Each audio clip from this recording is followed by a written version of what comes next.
Vikings est une série télévisée canado-irlandaise créée par Michael Hurst. Elle est diffusée sur la chaîne History au Canada et aux États-Unis. En France, on peut la retrouver sur W9 et Canal+.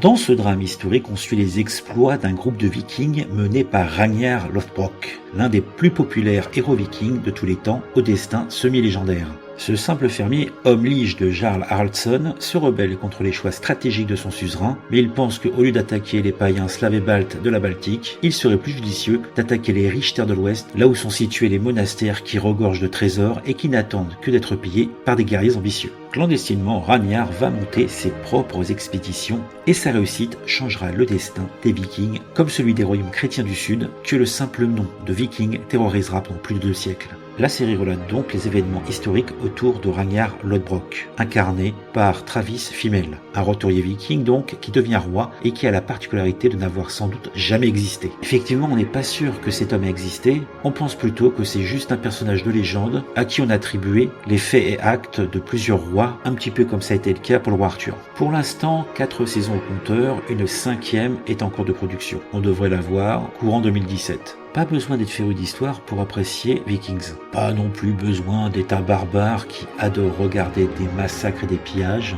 mais cela aidera certainement quand on regardera une mise à sac de monastères ou la prise de Paris. N'étant pas historien, je ne peux pas dire si tous les éléments présents dans la série sont réalistes. Par contre, je dois dire que les navires que l'on voit, les maisons, en passant par la ville de Paris en l'an 800, transpirent littéralement le réalisme. Pour les amateurs de combats épiques, alors là vous allez être ravis puisque les combats présents sont bien filmés et bien chorégraphiés. Seul bémol notable, la multitude d'intrigues, principalement due au fait qu'il y a énormément de personnages. Si cette présentation critique vous a plu, vous pouvez mettre un j'aime, vous pouvez également vous abonner à la chaîne pour être mis au courant de la sortie de nouvelles vidéos. Je vous invite à me suivre sur Twitter et Facebook. Je vous dis à bientôt pour une nouvelle présentation critique du Sérivore.